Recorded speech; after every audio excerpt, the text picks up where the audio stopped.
島に散在する石像も仏教か道教に近い。であれば誰が作ったのか。内臓もなく生きる生物自体、不老不死の手がかりだな。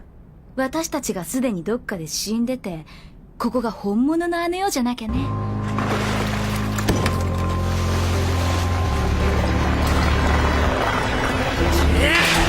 バカ！刀を抜くな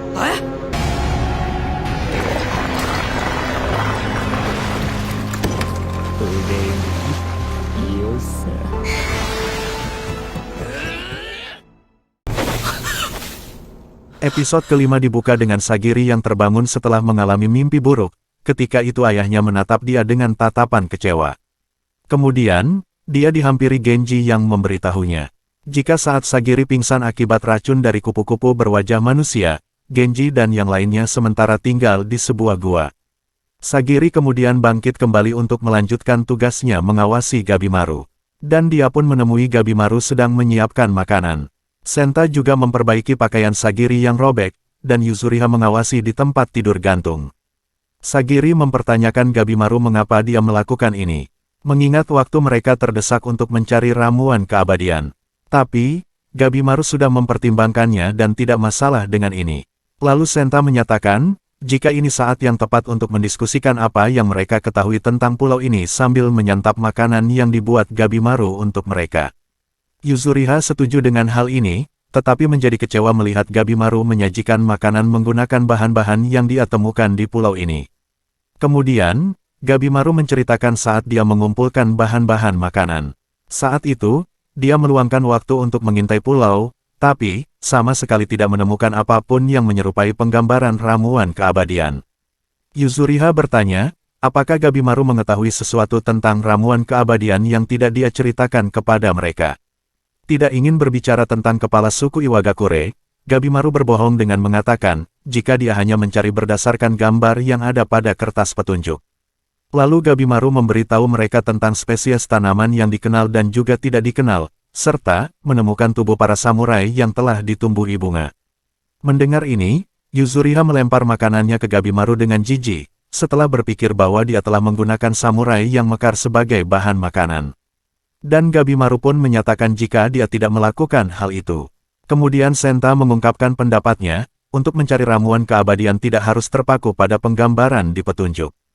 Menyuruh mereka untuk fokus pada patung yang ada di pulau ini. Karena meskipun bentuknya aneh, patung-patung tersebut sangat mirip dengan tokoh yang ada di agama lain. Senta yakin, pasti ada orang yang membuat patung itu di sini, dan mereka harus mencari orang tersebut. Sagiri memberikan pendapatnya, jika akan sulit dipercaya ada orang bisa tinggal di pulau ini, mengingat di sini terdapat monster dan serangga yang berbahaya. Dia juga menjelaskan, bahwa saat dia menebas tubuh monster di sini, Sagiri merasakan adanya daging dan tulang, namun dia tidak mendeteksi tanda-tanda adanya organ dan organ reproduksi. Lalu Senta menambahkan, dengan mengatakan jika barang-barang yang dikenakan para monster tampak religius. Dan itu seperti menggambarkan dewa yang cacat.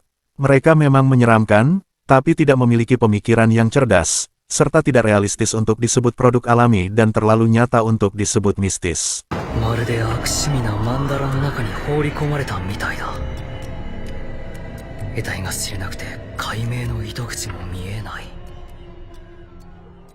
Meskipun mendengar betapa misterius dan anehnya pulau ini, Gabimaru menjadi senang. Berpendapat jika temuan monster barusan memberikan petunjuk tentang keberadaan ramuan keabadian, yang akan membuatnya diampuni. Sementara Yuzuriha bercanda, berpikir bahwa mereka sudah mati dan pulau ini adalah akhirat bagi mereka.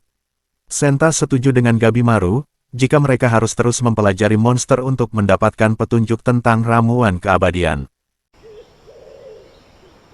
Higure, mada shima ni tsuite kara 1日経ってない。 Sore harinya, Sagiri didekati oleh Genji yang menyuruhnya untuk pulang ke kerajaan Edo, sementara dia yang akan menggantikannya mengawasi Gabimaru. Genji percaya, jika Sagiri sebagai wanita dari klan Yamada, harusnya dia menikah dengan kepala klan selanjutnya bukannya menjadi seorang samurai. Dia khawatir Sagiri akan berakhir di pulau ini, dan tidak mampu menangani dirinya sendiri dalam misi. 今のお主にガビマルを切る力はあるか。今のお主では死ぬ。帰るのだ。 Pada momen ini, Senta menghampiri mereka dan mempertanyakan, apakah mereka dapat kembali dengan mudah. Mengingat, para samurai yang dikirim sebelumnya ke sini tidak pernah kembali dengan selamat. 船を使っても容易に脱出できるかどうか。 Kemudian Shins beralih pada Yamada Asaemon Tenza, dia mencoba meninggalkan pulau dengan perahu bersama penjahat yang ditugaskan padanya, yaitu Nurugai. Meski berkabut, Tenza tetap bertahan saat dia menyuarakan keyakinannya, bahwa seorang pejuang harus tetap bergerak maju. Nurugai berkomentar tentang betapa bodohnya Tenza sebagai seorang samurai, karena dia hanya akan kelelahan jika dia tidak membaca arus. Meskipun Nurugai terus memandangnya rendah, Tenza menganggapnya sebagai hal yang informatif sebagai anggota Sanka. Lalu Nurugai mengungkapkan, meskipun dia berhasil keluar dari pulau ini dirinya akan tetap dieksekusi. Tapi Tenza meyakinkannya, bahwa dia akan membawa Nurugai dengan selamat, serta membujuk atasannya agar Nurugai diampuni, karena Tenza melihat Nurugai lebih layak hidup daripada terpidana lainnya yang dikirim ke pulau ini. Tenza kemudian melihat sebuah kapal besar di depan, berpikir bahwa kapal tersebut adalah kapal kesogunan yang dapat membawa mereka pulang. Namun, keduanya menyadari bahwa itu adalah kapal karam di antara banyak kapal lainnya, yang tampak sedang berusaha meninggalkan pulau ini di masa lalu.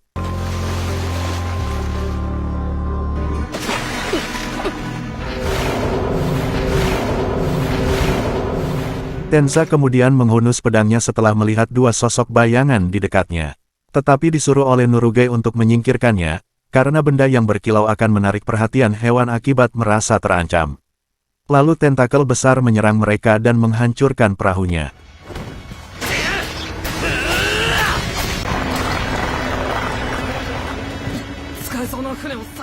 Saat Tenza melawan tentakel untuk menemukan perahu lain, Nurugai mengingat kembali bagaimana dia memimpin para samurai menuju desanya.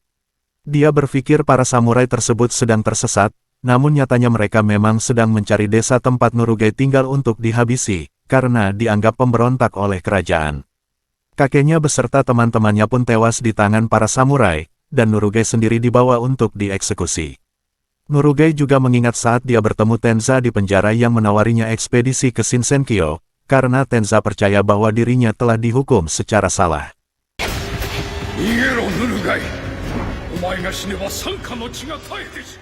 Kembali ke masa sekarang, Tenza kemudian menemukan Asaemon Kiso dengan bunga bertunas dari tubuhnya.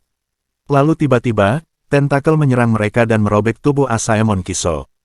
Tenza dan Nurugai akhirnya dikelilingi oleh kerumunan tentakel. Ketakutan dengan mayat Kiso yang mengingatkannya pada kakeknya, Nurugai menyerah untuk mencoba hidup dan memberitahu Tenza untuk meninggalkannya. Dia yakin bahwa apa yang dia alami adalah hukuman ilahi, karena membuat kakek dan penduduk desanya menuju kematian mereka. Sambil terus melawan tentakel, Tenza memberitahu Nurugai, jika dia tidak mengerti alasan Nurugai ingin mati. Dia bertanya, apakah kau benar-benar ingin mati terlepas dari tindakanmu di masa lalu? Setelah kata-kata ini, membuat Nurugai mengingat waktu yang dia habiskan bersama kakeknya.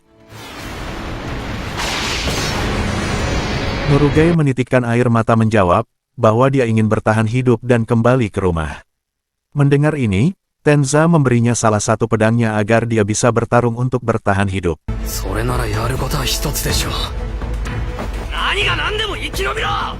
Melihat perahu yang bisa digunakan di dekatnya, Tenza dan Nurugai bekerja sama untuk melawan tentakel dan berhasil melewatinya. Setelah berhasil kembali ke pulau, Tenza dan Nurugai mengakses situasi tersebut dan menyadari bahwa satu-satunya kesempatan mereka untuk melarikan diri adalah menemukan arus aman yang membawa mereka keluar pulau. Saat mereka sedang membersihkan tubuh, Tenza memperhatikan betapa femininnya tubuh Nurugai saat telanjang untuk seorang laki-laki. Dan Nurugai pun mengklarifikasi, jika dia sebenarnya memanglah seorang perempuan.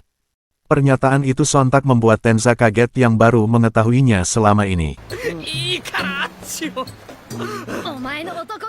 Setelah membersihkan diri, Tenza berencana mengelilingi pulau untuk menemukan arus keluar yang ideal, dan dia juga berpikir untuk mengajak pesaingnya bekerja sama, mengingat betapa bahayanya pulau ini jika mereka nekat menerobos berdua.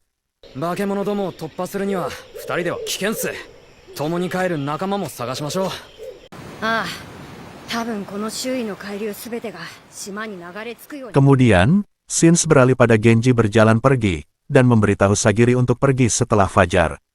Senta menambahkan, jika dia setuju Sagiri pulang, tapi, kekuatan Sagiri juga dibutuhkan di sini. Di samping itu, dia juga melihat perubahan Gabimaru di sini sangat berbeda dengan Gabimaru saat di pertemuan yang terlihat buas dan kejam. Mendengar itu, Sagiri mengingat kembali saat Gabimaru tidak menghabisinya, dan juga, saat dia terus melindungi dirinya dari serangan monster. 二人組でなければ帰れないからかもしれませんが。 Pada malam hari, Gabimaru dihampiri Sagiri saat dia berjaga malam. Dia kemudian bertanya, apakah Sagiri merasa baikan? Karena racun serangga mungkin cepat menginfeksi tubuh Sagiri, akibat luka yang didapat saat pertarungan melawan dirinya. Mendengar pernyataan itu, Sagiri sedikit kaget. Dia pun teringat, bagaimana Gabimaru membuang-buang waktu demi membuat makanan dan agar Sagiri istirahat. Setelah itu, Gabimaru berterima kasih pada Sagiri, karena setelah bertarung dengannya dia menjadi merasa lebih tenang sekarang. Dia sudah tidak akan terburu-buru lagi jika ada masalah, dan sudah bersiap melakukan serangan balik jika saja para shinobi Iwagakure diutus ke pulau ini. Kali ini Gabimaru benar-benar bertekad untuk kembali hidup bersama istrinya lagi, dan tidak peduli dengan yang menghalanginya akan dia habisi. 強いですね。お主だって強いだろ、わし以上に。そんなこと。あるよ。そういうことの見極めは確かだぞ、わしは。真偽大ってやつか。心根が影響するのか。Pagi harinya, Sagiri dihampiri Genji yang kembali menyuruhnya pulang, agar dia menikah dan melahirkan keturunan klan Yamada berikutnya. Dan Sagiri menyatakan, jika dia takkan pulang. Dia pun teringat, bagaimana dulu dia dipandang rendah oleh orang-orang bahkan ayahnya sendiri, hanya karena dia wanita yang memilih jalan untuk menjadi seorang samurai. Sagiri mengungkapkan, jika dia tidak mau menyesal bila pulang dari pulau ini, dia bertekad membuktikan pada semuanya jika dirinya adalah seorang samurai. Tapi, Genji masih meragukan kemampuan Sagiri, mengingat pulau ini sangat berbahaya seperti di medan perang. Dia pun menyatakan penolakannya dan menghunus pedangnya ke arah Sagiri. Namun, Sagiri merebut pedang Genji tanpa disadarinya. Genji pun menjadi marah karena perbuatan Sagiri, karena katana adalah jiwa dari seorang samurai. Pada momen ini, Sagiri kaget melihat Rokurota berdiri di belakang Genji dan mencoba memperingatkannya. Tapi, saat Genji berbalik dan siap menyerang, Rokurota menyerang lebih dulu dan membuat Genji mengalami luka fatal. Dan episode 5 pun sudah berakhir. Oke guys, terima kasih yang sudah menyaksikan video ini sampai habis. Sampai jumpa di pembahasan selanjutnya. And, see you next video.